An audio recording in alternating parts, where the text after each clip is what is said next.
teman-teman, perkenalkan saya atas nama Imelda Selviani Kalsum dengan NPM 20201053, salah satu mahasiswi keperawatan Universitas Katolik Santo Paulus Ruteng.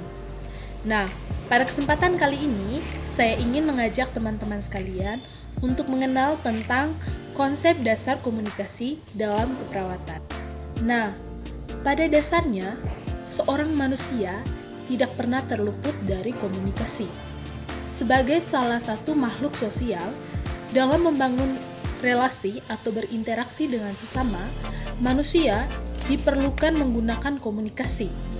Nah, dengan adanya komunikasi ini dapat membangun kehidupan yang lebih dinamis.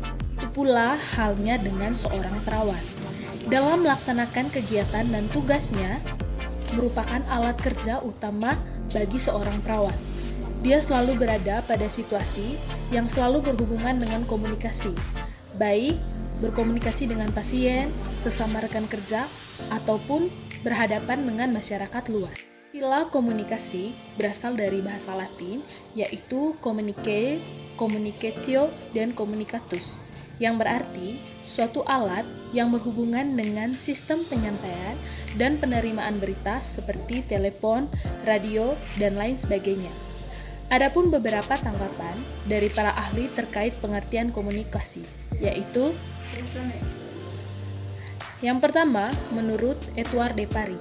Menurut Edouard de Paris, komunikasi adalah proses penyampaian gagasan, harapan, atau pesan yang penyampaiannya menggunakan lambang. Misalnya, hal ini menggunakan bahasa isyarat seperti huruf-huruf tangan, sandi, morse, dan lain sebagainya. Yang kedua adalah menurut James A. F. Stoner. Komunikasi adalah suatu rangkaian peristiwa yang terkait dalam penyampaian pesan dari pengirim ke penerima. Dalam hal ini, seorang pengirim disebut sebagai komunikator dan seorang penerima disebut sebagai komunikan. Misalnya, dalam hal ini, pesan yang dikirim oleh komunikator mampu diterima dengan baik oleh seorang komunikan. Yang ketiga adalah J. Sailer. Menurut J. Sailer, komunikasi adalah proses yang mana simbol verba dan non-verba dikirim, diterima, dan diberi arti. Misalnya, dalam penggunaan bahasa non-verba seperti morse atau sandi, dikirim lalu si penerima mampu menerjemahkan. Yang keempat, menurut Hofland, Janes, and Kelly. Menurut Hofland, Janes, and Kelly, komunikasi adalah proses individu dalam mengirim stimulus, umumnya hanya dalam bentuk verba, untuk mengubah tingkah laku dan perilaku, misalnya seperti teguran, nasihat, dan lain sebagainya. Yang kelima, menurut Louis van der Leyen, aturan tertentu, sehingga cara ini suatu sistem dapat didirikan, dipelihara, dan diubah. Dari paparan para ahli tersebut dapat disimpulkan bahwa komunikasi merupakan proses pengiriman atau pertukaran sinyal, informasi, simbol, atau stimulus baik dalam bentuk verbal maupun non-verbal dari pengirim ke penerima pesan. Adapun beberapa tujuan dari komunikasi dalam keperawatan. Yang pertama adalah penyampaian ide atau informasi atau berita. Nah, tersampainya atau dapat dipahami apa yang ada di pikiran kita atau ide kita kepada lawan bicara sehingga terdapat kesamaan ide antara komunikator dan komunikan. Contohnya, pada saat seorang perawat menjelaskan kondisi pasien, menyampaikan diagnosis keperawatan, rencana tindakan, prosedur tindakan, dan lain sebagainya. Yang kedua, mempengaruhi orang lain. Secara sadar ataupun tidak sadar, dalam komunikasi akan mempengaruhi orang lain. Secara sadar, jika kita berkomunikasi yang bertujuan untuk memotivasi seseorang dan berharap bahwa orang tersebut melakukan sesuai dengan apa yang kita inginkan. Tidak sadar, kita menunjukkan emosi dengan raut wajah yang serius. Hal itu tentu menarik perhatian penerima pesan untuk menyimak pesan yang ingin kita sampaikan. Contohnya, sebagai seorang perawat, Saya misalnya menyarankan kepada pasien untuk memelihara dan memudayakan hidup sehat melalui olahraga, aturan pola makan, dan lain sebagainya. Dengan wajah yang serius, maka pastinya pasien akan menyimak apa yang saya sampaikan dan akan menurutinya. Yang kedua adalah mengubah perilaku orang lain. Dalam hal ini, ketika berbicara atau memberi nasihat atau teguran kepada orang lain untuk mengubah sikap dari yang kurang baik ke baik. Contohnya, sebagai seorang perawat, saya memberikan teguran atau nasihat kepada pasien terhadap perilaku buruk dari pasien yang mempengaruhi kesehatannya. Yang ketiga adalah memberikan edukasi atau pendidikan. Nah, dalam kehidupan sehari-hari, komunikasi dilakukan untuk memberikan pendidikan. Misalnya, pendidikan di rumah dari orang tua kepada anak, kemudian pendidikan dari perawat kepada pasien, dan sebagainya. Hal ini bertujuan untuk memberikan pengalaman atau pengetahuan ke lawan bicara. Contohnya, sebagai seorang perawat, saya melakukan penyuluhan kesehatan kepada pasien terkait pencegahan penularan penyakit menular. Kemudian, memberikan pendidikan terkait budaya hidup sehat dan lain sebagainya. Ini bertujuan untuk meningkatkan pengetahuan agar lebih baik dari sebelumnya. Yang keempat adalah memahami ide orang lain. Dalam hal ini akan lebih efektif jika komunikator dan komuni memahami ide masing-masing.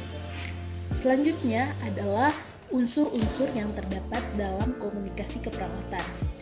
Terdapat 5 unsur komunikasi, yaitu komunikator, informasi, komunikan, umpan balik, dan konteks atau atmosfer. Yang pertama adalah komunikator. Komunikator adalah orang atau sekelompok orang yang menyampaikan pesan atau ide atau informasi kepada pihak komunikan atau lawan bicara. Seorang komunikator merupakan sumber berita atau informasi atau biasa disebut informan.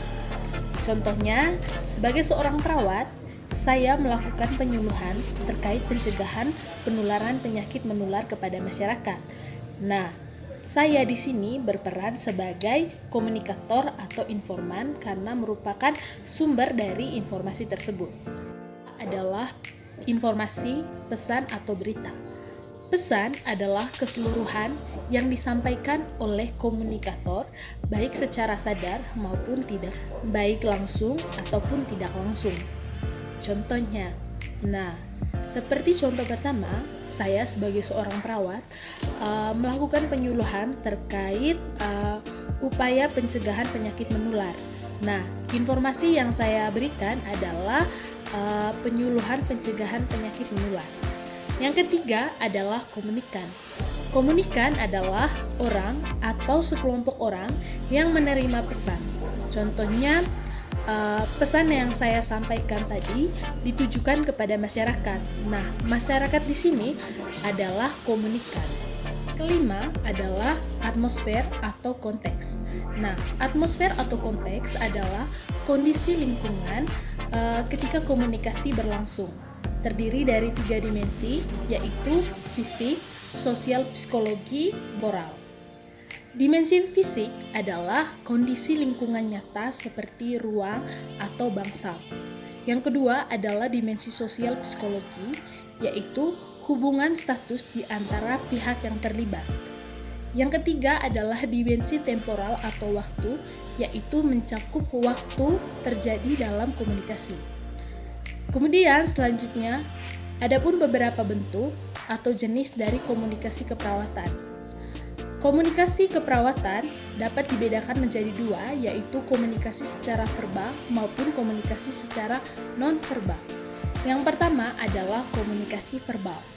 Komunikasi verbal adalah pertukaran informasi menggunakan kata-kata yang diucapkan secara oral dan dituliskan.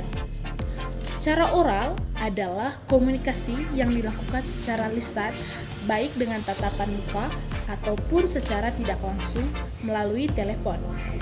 Sementara komunikasi tertulis adalah komunikasi yang dilakukan dalam bentuk tulisan tertulis, contohnya seperti dokumentasi asuhan keperawatan, kemudian mencatat instruksi dokter, kemudian mencatat perkembangan pasien dan lain sebagainya. Kemudian yang kedua adalah komunikasi nonverbal. Komunikasi nonverbal adalah pertukaran informasi tanpa menggunakan kata-kata.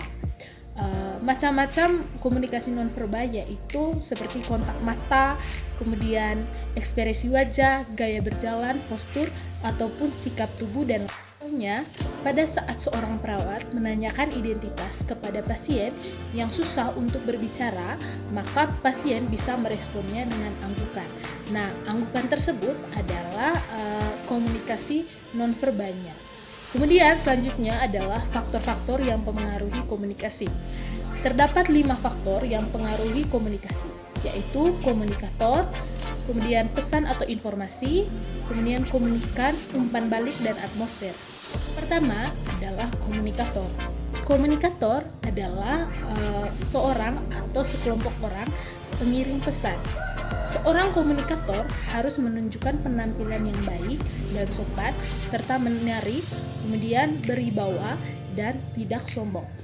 Di samping itu juga, seorang komunikator harus mempunyai pengetahuan yang memadai, kemudian menguasai materi dan memahami bahasa yang digunakan lawan bicara. Hal ini merupakan hal terpenting agar terjadi kesesuaian dalam penggunaan bahasa saat berkomunikasi. Komunikator yang baik harus bisa membaca peluang, kemudian mengolah pesan agar mudah dipahami oleh komunikan dan mempunyai alat tubuh yang baik sehingga menghasilkan suara yang baik dan jelas. Nah, alat tubuh yang baik dalam hal ini memiliki mulut, gigi, lidah, dan suara yang jelas agar pada saat menyampaikan pesan yang diterima oleh komunikan akan tersampaikan dengan baik. Kemudian yang kedua adalah pesan atau informasi. Pesan yang bersifat informatif dan persuasif akan mudah diterima dan dipahami karena sesuai dengan kebutuhan. Sebuah pesan yang baik itu tidak bertele-tele, mudah dimengerti, kemudian sederhana, padat, dan mampu menarik perhatian dari para komunikan.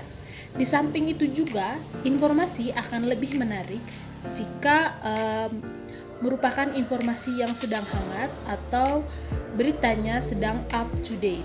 Ketiga adalah komunikan. Komunikan adalah seseorang yang menerima pesan dari komunikator. Nah, seorang komunikan harus mempunyai penampilan atau sikap yang baik. Di samping itu juga, seorang komunikan harus mempunyai pengetahuan yang cukup serta memiliki keterampilan komunikasi dan memahami sistem sosial komunikator. Nah, adalah umpan balik. Nah, umpan balik di sini sangat penting bagi komunikator karena sebagai salah satu tolak ukur keberhasilan komunikasi. Mengerti atau tidaknya seorang komunikan terhadap isi pesan yang disampaikan oleh komunikator dapat dilihat dari bagaimana komunikan mengembalikan atau memberikan umpan balik terhadap informasi yang diberikan oleh seorang komunikator. Yang kelima adalah atmosfer atau konteks. Untuk mencapai komunikasi yang efektif dan efisien, diperlukan lingkungan yang kondusif dan nyaman. Nah, lingkungan yang kondusif di sini yaitu lingkungan yang mendukung berlangsungnya komunikasi yang efektif. Dalam hal ini terdapat 3 dimensi, yaitu dimensi fisik, dimensi sosial. Fisik adalah lingkungan yang nyaman, yang kondusif dalam mencapai komunikasi yang efektif. Kemudian dimensi sosial psikologis yaitu dilakukan dengan penuh keakraban. Yang ketiga adalah dimensi temporal atau waktu, yaitu waktu yang berlangsung saat terjadinya komunikasi. Selanjutnya adalah hambatan-hambatan yang terjadi dalam proses komunikasi. Yang pertama adalah status sosial. Menurut Ferdinand Nuris, ada dua jenis statis dan irasional. Artinya pergaulan ini hanya berlangsung secara individual atau tersendiri. Kemudian yang kedua adalah Gesellschaft, yaitu adalah pergaulan yang bersifat tidak pribadi, dinamis, dan rasional. Artinya seorang pribadi mampu bergaul dengan siapa saja. Dua adalah hambatan semiotis atau hambatan dalam penggunaan bahasa. Yang ketiga adalah hambatan prasangka. Yang keempat adalah hambatan psikologi. Teman-teman, sekian video dari saya. Saya ucapkan terima kasih. Semoga video ini dapat bermanfaat bagi teman-teman semua. Terima kasih.